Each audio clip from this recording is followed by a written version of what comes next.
شو رح تسوي لو كان زوجك بحبك لدرجة الهوس، ولما بيشوفك بتحكي مع رجال غيره بيصير قاسي كتير، بيضربك، بيعاقبك، وبيكون مرة متملك، وزواجكم بيتحول لكابوس بالنسبة لإلك، وبيحبسك في بيته وما بيتركك تبعدي عنه، ولما بتحكي معه عن موضوع الطلاق بيصير يتعامل معك بوحشية. فكيف رح تهربي من زوجك المريض؟ خلونا نشوف مع بعض شو نهاية هالحب المريض. يبدأ أحداث مسلسلنا لما بيرجع شوكاي للبيت وبيلاقي زوجته ميا بتحكي مع عامل التوصيل وبتضحك معه، فبيغار كتير لدرجة بيرمي الورود على الطاولة وبيشيل نظاراته وبيسألها عن مين هداك الرجال، فبتقول له مجرد عامل توصيل، بس هو بيقول أنا شفتك وإنتي بتضحكي معه، شو إنتي استغلتي غيابي عشان تلاقي حبيبك الجديد؟ وبدل يتقرب منها شوي شوي، فبتقوله كيف بفكر هيك، وبيسحبها من شعرها وبيمسكها من رقبتها، فبيقول لها أنا خبرتك ما تحكي مع الغرباء، ليش ما بتسمعي كلامي؟ فبتترجاه يتركها، بس زوجها السايكو بيسحبها بقوة للحمام وبيقول لها أنا خبرتك لأكثر من مرة إنك بتكوني ملكي، وبضل يعاملها بسوء. وبعد كل هاد بيجي لعندها وبيتأسف منها وبيترجاها تسامحه لأنه هو بيحبها كتير وبيغار عليها، والمسكينة بتتذكر كيف كان وعدها أول يوم تزوجها فيه وأنه رح يضل يحبها طول عمره ومستحيل يتركها تتأذى. بتكون نايمة، فبيجيها اتصال من أبوها بيخبرها إنه بنتها الصغيرة تشياو بتتنمر على زملائها في الروضة وبتتفاجأ من هالشي، فبيلاحظ إنه صوتها مرة مختلف وبيسألها لو كانت بخير، وبتكون مترددة تخبره بالحقيقة. وبنعرف إنه قبل فترة لما كانت راحت لتستحم شافت كاميرا في الحمام، وأكيد شوكاي المجنون هو يلي كان سواها. في هداك الوقت عصبت عليه كتير، بس هو حكى لها إنه عنده الحق يشوفها لأنها بتكون زوجته وكل جسمها بيكون ملكه ولازم تتذكر كلامه كتير منيح. مسكت المقص وطلبت منه يبعد عنها، بس لما إجا أبوها شاف شوكاي مجروح، لهيك فكر إنه بنته هي يلي أذت شوكاي، رغم إنه هي شرحت له إنها بريئة، بس أبوها ما صدقها، وأكيد سوى كل هالتمثيلية عشان يترك أبوها ما يضل يوثق فيها ويصدقها. بنرجع للحاضر، بيقول لها أبوها إنه هي وشوكاي بيكونوا زوج وزوجة ما لازم يتخانقوا، وبيقول لها كمان إنه شوكاي خبرها مو داعي تروح للشغل وتتعب حالها لأنه هو غني في الأصل ومو داعي تشتغل، بس هي ما بتسمع كلام زوجها، والمسكينة ما بيكون حدا بيوثق فيها. بتجي بكرة لعند شياو وبتسألها عن ليش بتتنمر على أصدقائها. الصدمة شياو بتقول لميا إنها شافت أبوها بيضربها لهيك سوت هيك، فبتحضنها وبتقول مع حالها إنها لازم تهرب من زوجها المجنون في أقرب وقت ممكن. تخيلوا إنه هو بيكون بيراقبها وهي نايمة كمان، وبيقول إنه هو بيضربها بس علشان مصلحتها، وفي نفس الوقت بتكون المسكينة بدها تسافر مع بنتها عشان تهرب منه. فشياو بتقول لها لوين رح يروحوا من دون أبوها، ولو عرف شوكاي بالتأكيد رح يضربها مرة تانية. فبتقول ميا لشياو إنهم رح يلعبوا لعبة ولازم يختبئوا من شوكاي عشان يفوزوا، وبيوصلوا للمطار. أما شوكاي لما بيرجع للبيت بيكتشف إنها معنها في البيت وخدعته، بيعصب كتير. ميا بتكون كتير مبسوطة، بس الصدمة إنها بتشوف زوجها السايكو قدام عيونها يلي بيكون بيناظر فيها بطريقة مرة بتخوف، وبيقول لها حبيبتي وين انتي رايحة؟ شياو بتكون بتحب أبوها كتير، بتقول له إنهم كانوا بيلعبوا غميضة مع بعض، فبيقول لها بطريقة مرعبة يلا نرجع للبيت. بيمسك شعرها فبتترجاه يسامحها لأنها غلطت كتير، بس المهووس ببلش يضربها رغم إنها ترجته كتير، وبيربط لها إيدها وبيقول لها إنه اليوم رح يكسر لها إجريها مشان ما تهرب مرة تانية. والمسكينة بتدخل للمشفى وبيهددها لو خبرت عيلتها بالحقيقة رح ينشر صورها في كل مكان ورح يترك شياو وتعاني طول حياتها. فبيوصلوا عائلتها وبيكونوا مرة خايفين عليها، فبتقول لهم إنها بخير. والشرير بيكذب عليهم وبيقول إنه هو لما رجع للبيت لقاها مغمى عليها لأنها وقعت من الدرج، وبيمثل قدامهم إنه هو حزين عليها لأنها ما رح تقدر تمشي على رجلها مرة تانية. بتقرر ميا تجي للبيت عشان تضل تعتني بميا، بس هو بيقول إنه رح يجيب خدامة جديدة عشان تعتني بميا. شو رأيكم بتصرف شوكاي؟ اكتبوا لي كل مشاعركم وآرائكم الحين. بيجيب هالبنت اللي اسمها جيسيكا مشان تضل تعتني بمي، بس ما شاء الله عليه طلع بيخون زوجته مع جيسيكا، وبيقول لها ما لازم تعرف زوجته بعلاقتهم. فأول ما بتشوفها ميا بتعرف إنه هي نفس البنت اللي اجت عشان تخرب زواجهم، بس هالسايكو بيكون كذب عليها في هداك الوقت وخبر الكل إنها بتكون أخته. بس بطلتنا ذكية بتعرف إنه هالمرة بتكون حبيبته السرية. في الليل بنعرف إنه شوكاي كانت عنده حبيبة بيحبها كتير وكان مهووس فيها، بس اكتشف إنها بتخونه مع أخوه، لهيك خلص عليهم اتنيناتهم وضل دائما بيتذكر هالشي. فبتسأله بطلتنا عن لو كان بخير، بس المجنون بيمسكها بقوة وبيسألها وهو معصب عن كيف بتتجرأ لتخونه، وببلش يعاملها بسوء. والخدامة جيسيكا بتكون مرة مصدومة لأنها ما كانت بتتوقع إنه شوكاي سايكو لهالدرجة، وفجأة بتتغير تصرفاته وببلش يعتذر منها وإنه هو ما كان قصده يتعامل معها هيك لأنه حلم بكابوس مرة مخيف، وبيحضنها. جيسيكا بتحاول تتقرب منه وبتقول إنها اشتاقت لإله، وكل هاد بيكون بيصير قدام عيون بطلتنا ميا يلي بتقول مع حالها بما إنه عنده حبيبة فليش ما بيتركها تروح من البيت. أما شوكاي بيطلب من جيسيكا لتراقب زوجته وتخبره بكل تحركاتها. جيسيكا بتطبخ الأكل لميا بس بترفض تاكل. بتقول لها ميا أنا بعرف إنك شفتي كل شي البارح، بترجاكي تساعديني، وبتعطي لها كل مجوهراتها الثمينة عشان تساعدها لتهرب من شوكاي. وبالفعل جيسيكا بتوافق إنها تساعدها لأنه من الأساس بدها تتزوج من شوكاي، لهيك بتضب كل أغراضها وبتقول إنها رح تساعدها. بس الشريرة بتكون خبرت شوكاي إنه ميا بدها تهرب وبتعرف حقيقتها، لهيك بتوقع على الأرض وبيجي بسرعة شوكاي وبيحملها وبتخبره إنه جيسيكا سرقت لها كل مصاريها ومجوهراتها وكمان طردتها من البيت عشان تاخد مكانها. فبيصفعها وبيعصب عليها وبتنبسط ميا كتير. بياخدها لغرفتها وبيقول لها إنه شعرها كتير حلو. بيغير الموضوع وبيقول إنه هو بيعرف إنه يلي صار اليوم كان من تخطيطها. بيقول لها شو بدك تهربي مني عشان تلاقي حبيب جديد؟ وبيمسكها فبتقول وهي بتبكي إنها ما حاولت تهرب منه. فبيحملها وبياخدها للسرير وبيكون بده يتقرب منها بس هي بتقبله وبتقول مع حالها بما إنه هو ما بده يتركها رح تتركه ويندم طول حياته على هالقرار. أما جيسيكا بتغار كتير. بكرة في الصبح بتجهز ميا الأكل، بس شوكاي بيطلب منها ترتاح لأنه جيسيكا هي الخدامة، بس هي بتقوله مو داعي وبيقبل لها راسها وبيروح. بس جيسيكا بتوقفه وبتقول إنها ما طردتها من البيت وبيستمتع معها. أما ميا بتقول إنه اليوم نهايته على إيدها. ما بيرجع شوكاي للبيت بتكون جهزت الشوربة، لهيك بتطلب منه يشربها وحتى جيسيكا بتعطي لياها لتشربها وبتكون ميا مرة مبسوطة. في الليل شوكاي بطنه بتوجعه وبيصحى ليروح للمطبخ مشان يشرب الماء، بس بيقابل هنيك الخدامة جيسيكا يلي بتغويه وبتتقرب منه، أكيد لأنه بطلتنا ميا حطت في الشوربة مخدر، وبتبدأ تصورهم فيديو. وفجأة بتناديه وبيخاف إنها تجي، فبيطلب شوكاي من جيسيكا لتبعد عنه لأنه هو بيحب زوجته وبيخنقها وبيقول لها تحترم حالها، ولو خبرت زوجته عن علاقتهم رح يتركها تندم.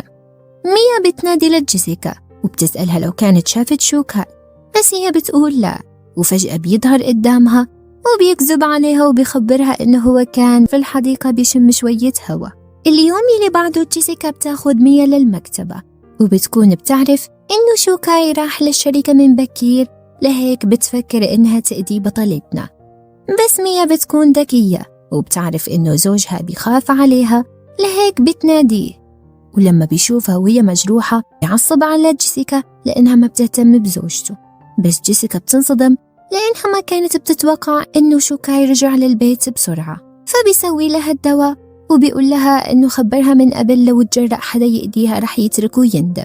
بس الشريرة بتخبره إنه زوجته بتخبيه شيء، لهيك في الليل بيراقب موبايلها، بيشوف الفيديو تبعه هو وجيسيكا وبيحتفوا من موبايلها، وبيمسك المخدة وانتو بتعرفوا شو بده يسوي. لما بتصحى ميا بيسألها شوكاي عن ليش صورته مع جيسيكا ولو كان بدها تنشر الفيديو، وبيرجع يتعامل معها بسوء وقساوة مرة تانية. وجيسيكا بتسألها عن شو صار لوشها، فبتقول لها بما إنها بتحب شوكاي ليش ما بدها تساعدها لتهرب، وهيك راح تحل محلها. بس الشريرة بتقول إنها بتستمتع لما بيجي شوكاي لغرفتها لما بتكون هي نايمة، وبتعصب ميا كتير. أما شوكاي بيشتري لها مجوهرات جديدة وبيخبرها إنه قريباً رح يتعاون مع شركة ثانية، وبيطلب منها تحكي مع صديقتها عشان تجي للمؤتمر وتساعده في شركته. بالفعل في المساء بياخدها لهالمكان، بس هو وشياو بيضلوا بعيدين عنها أكيد عشان يضل يراقبها وفي نفس الوقت يهددها. فبتطلب منه شياو ليروحوا لعند ميا، بس هو بيخبرها إن أمها مشغولة لهيك مو داعي يزعجوها.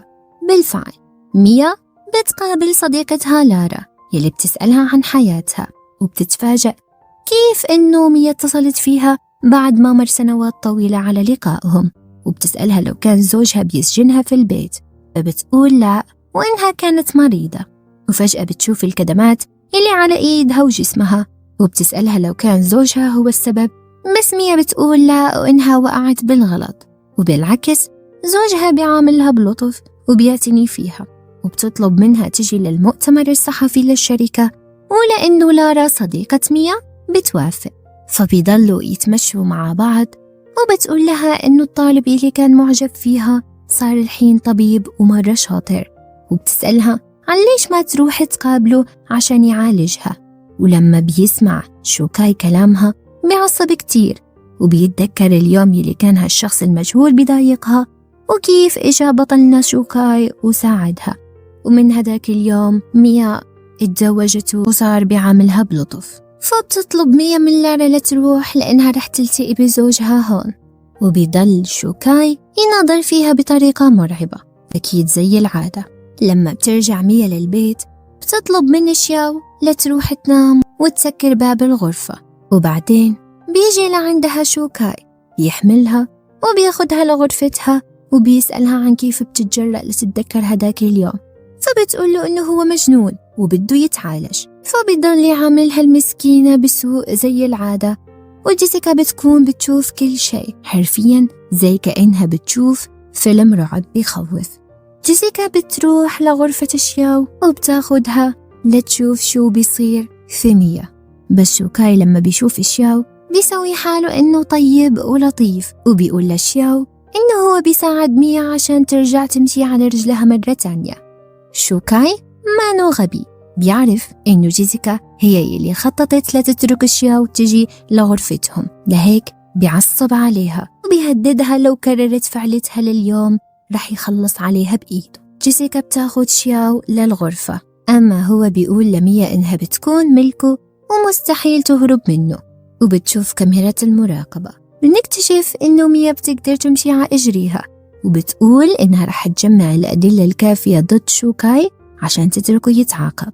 فبيجي هداك الشخص المجهول وبيضرب الخدامة وبيجي لعند ميا، وبتكون بتعرف إنه هو رح يجي اليوم لعندها لأنه طلع من السجن وبده ينتقم منها، لأنه في الماضي كان حاول يعتدي على ميا. بس بتنصدم لما بتعرف إنه في هداك اليوم شوكاي هو يلي كان طلب منه يسوي كل هاد علشان يساعدها ويمثل إنه هو شاب لطيف كتير.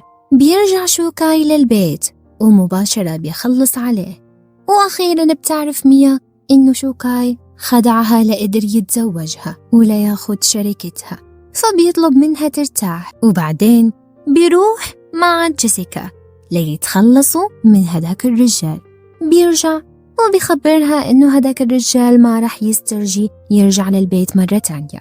أكيد هو خلص عليه لأنه كان بيفكر إنه رح يفضحه، ومو لأنه ساعدها. بس أكيد شوكاي ما بيعرف إنه هي صارت بتعرف كل الحقيقة. بعد يومين بتروح ميا للمشفى مع جيسيكا، بس بتطلب منها تروح بسرعة وتشتري لإلها الأكل. وبالصدفة تلتقي بصديقها الطبيب اللي كان بيدرس معها في نفس الجامعة، اسمه رين، وبيكون مرة سعيد لأنه قابلها بعد سنوات كتيرة وبيعطي لها الدواء عشان تتحسن بسرعة. ولما بترجع جيسيكا بترمي التقرير على أرض قصداً عشان يجي صديقها رين للبيت ويعطي لها التقرير. وبالفعل هذه اللي بيصير، وشوكاي بيكون بيراقبها من بعيد، وبتصير عيونه مليانة حقد وكراهية تجاه صديقها يلي بيلمسها. ولما بيرجع للبيت بيسألها وهو معصب عن مين إجا للبيت، فبتقوله طبيب المشفى إجا للبيت لأنها نست تقريرها الطبي في المشفى.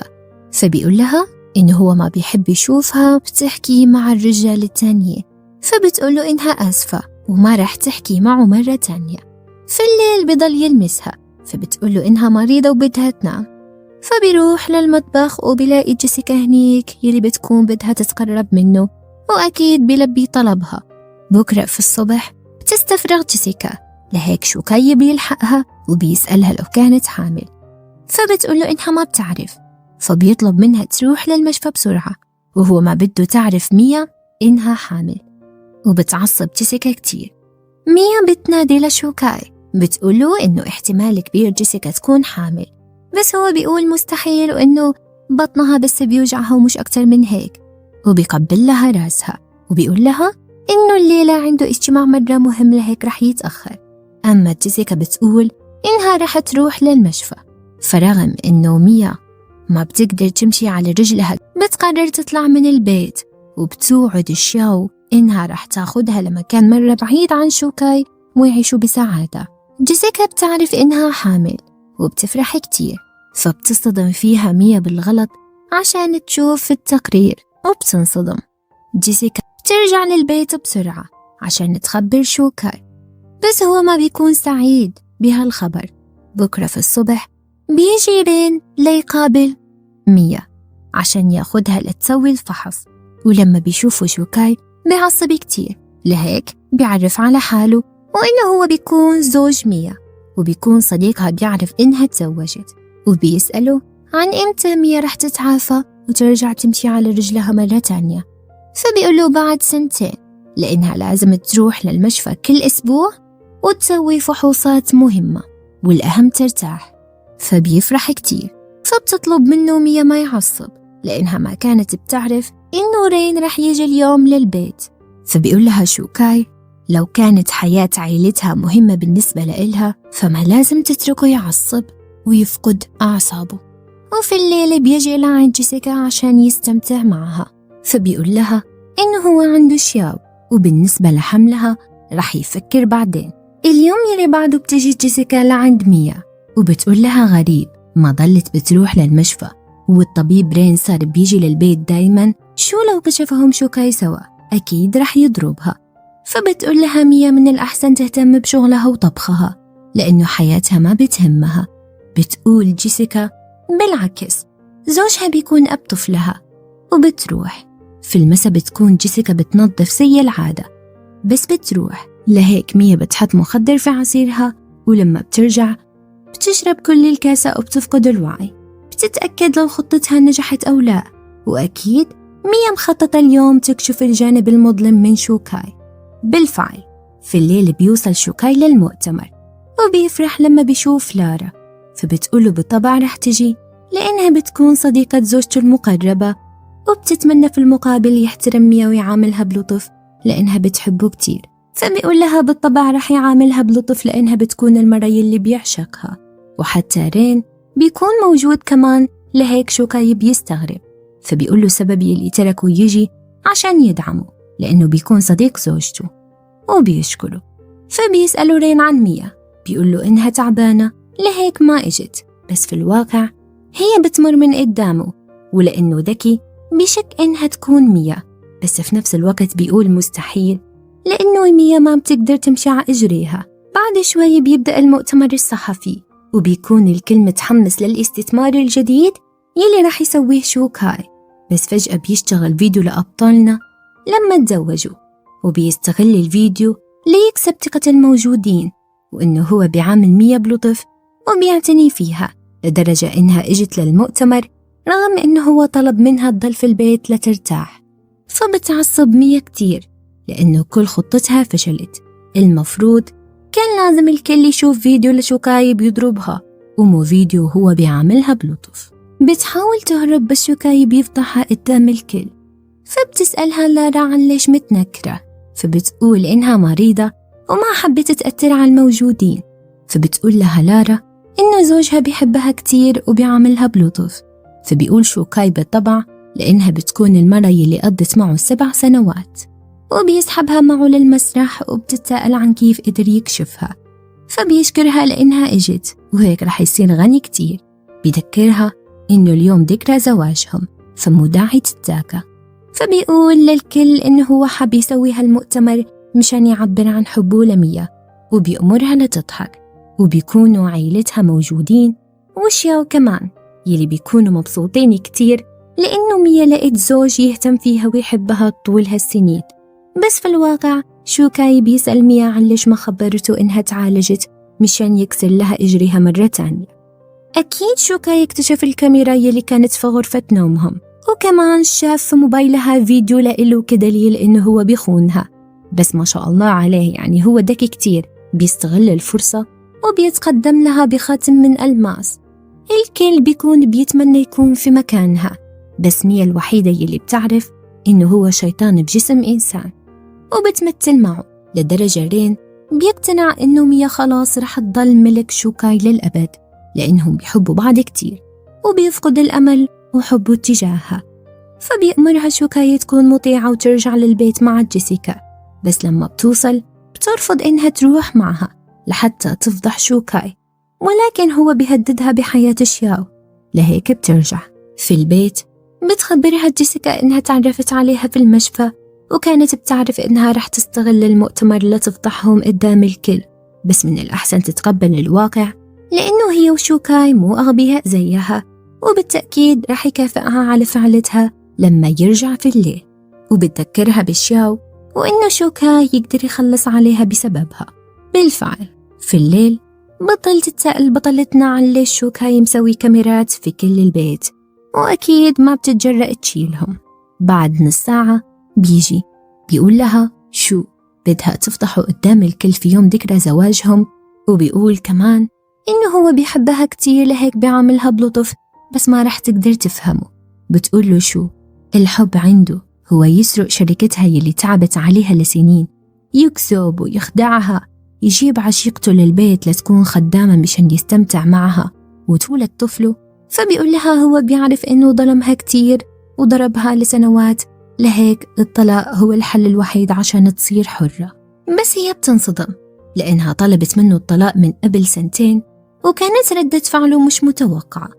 فبيخبرها هو كان بيفكر في هالموضوع كتير، بس لأنه مشغول كتير ولساته لحد الآن مشغول ما قدر إنه يطلقها.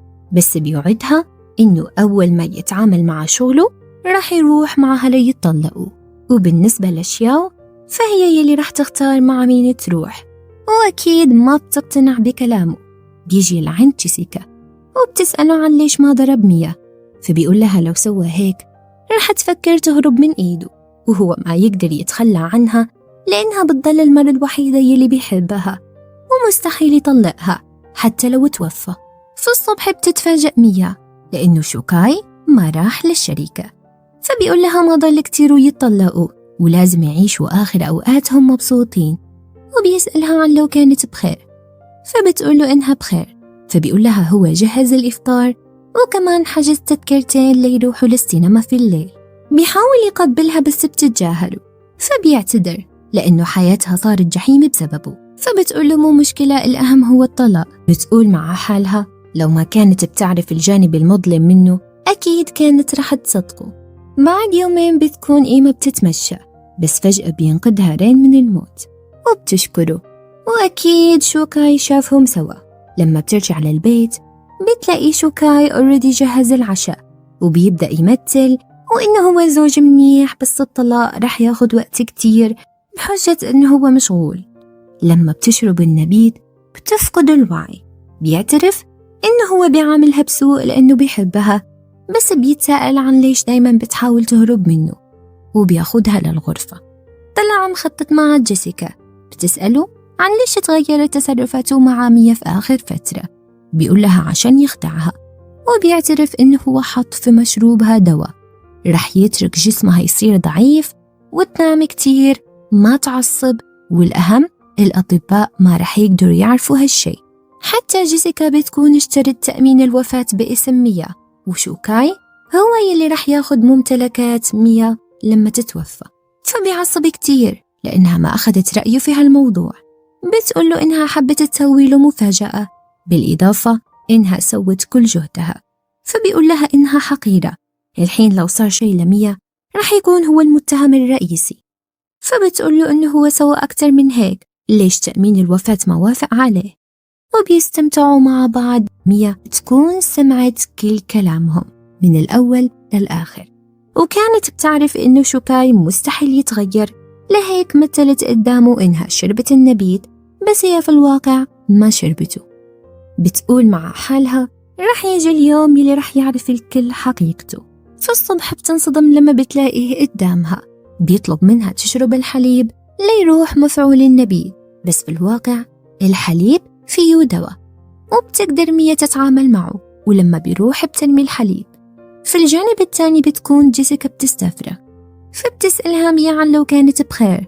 بتقول لها إيه. في الليل بيرجع شوكاي متأخر، فبيسأل عن جيسيكا، بتقول له إنها تعبانة وبيروح ليستحم. في الليل بتبعت له جيسيكا رسالة بتطلب منه يجي لينام معها لأنه بطنها بيوجعها، بس هو بيرفض. وفي الصبح بيعطي لها شوكاي الحليب مرة تانية وبتشربه قدامه مشان ما يشك فيها. بيقول لها إنه هو بيحب يعتني فيها لأنه بيحس بسعادة. وأول ما بيروح بتستفرغ الحليب، وبتوعد جيسيكا إنها رح تعاني زيها. بعد شوي بيوم عليها، ولما بتصحى بتسألها ميا عن مين بيكون أب طفلها وليش ما اتصل فيها، وكلامها هاد بيستفزها قدام رين. في الليل لما بيرجع شوكاي للبيت بترحب فيه، بس بتنصدم لما بتلاقي في جاكيته الدواء، وبتشك فيه وإنه يكون بيعطي لها نفس دواء ميا عشان تجهض الجنين. بكرة جيسيكا بتروح لعند جدتها عشان تاخد جهة للتسجيل، لأنها صارت بتشك في شوكاي وإنه يكون بيخدعها. فلما بترجع بيكشفها شوكاي، فبتقوله إنها راحت للسوبر ماركت وميا كانت نايمة وما كانت رح تقدر تهرب، وبتسحبوا معها لياكلوا العشاء. بعد ساعتين بتجي جيسيكا للغرفة، بتلاقي ميا نايمة، وبتنصدم لما بتلاقي تأمين الوفاة باسمها. بس لما بتصحى ميا بتروح، فبيسألها شوكاي مع مين كانت بتحكي. بتقوله جيسيكا أخذت جاكيته لتنظفه، بس كانت بتتصرف بغرابة، فبيطلب منها تنام. جيسيكا بتكون معصبة كتير لأنه شوكاي كان بيستغلها وهي ما كانت بتعرف. اليوم اللي بعده بيطلب منها شوكاي تراقب ميا لأنه هالفترة مهمة كتير بالنسبة له، وبتوافق. في الليل بنكتشف إنه التأمين تبع جيسيكا مزيف، وميا هي يلي سوت هيك عشان تترك جيسيكا وشوكاي يتخانقوا. لما بترجع لغرفتها ما بتلاقي التسجيل في شنطتها، هاد لأنه شوكاي كشفها. بيقول لها شو هي كمان بدها تفتحه، فبتقول له إنها بريئة، وبيبدأ يخنقها. بيقول لها مستحيل يتركها عايشة بعد اليوم لأنها بتعرف كل خططه، فبتذكره إنها حامل بطفله. فبيقول لها عادي رح يتركها تجهضه، وبيبدأ يخنقها بكل قوته. بتحاول تنقذ حالها بس للأسف بتتوفى. فبيخاف شوكاي إنه ميا تكشفه، لهيك بيخبيها في الشنطة، وبيتأكد إنه ميا نايمة عشان ياخد الشنطة، بس هي بتكون لساتها صاحية. في الليل ما بيقدر ينام، بيضل يتذكر جيسيكا. فبتسأله ميا عن لو كان بخير، فبيعانقها وبيترجاها تضل معه للأبد وما تطلقه، وبتعامله زي الولد الصغير. في الصبح بتخبره ميا إنها ما لقيت جيسيكا في البيت لهيك راحت لتشتري له الدواء مشان يتعافى بسرعة. فبيقول لها يمكن هي راحت لعند جدتها وبتطلب منه ياخد الدواء، وبالفعل بنفذ كلامها. بس بعد ساعة بيبدأ يسمع صوت جيسيكا بتضحك، ومو بس هيك، وكمان بيتخيل إنه ميا بتخونه مع رين، بس في الواقع هي بس بتحكي معه. وفجأة بيهجم عليها وبدل يضربها بقوة قدام رين. وطبعا هاي أول مرة شوكاي يضربها قدام حدا بتعرف، وبيضربوا رين وأكيد بتخبره بكل السالفة، وإنها كانت بتتحمل كل هذا عشان بنتها شياو، لأنه هو يقدر يخلص عليها في أي وقت. وبعد ساعتين بيصحى شوكاي وبيسألها عن لو كان ضربها مرة تانية، فبتقوله إنها وقعت بالغلط وبتطلب منه ياخد الدواء مشان يتعافى قريبا، وبينفذ كلامها.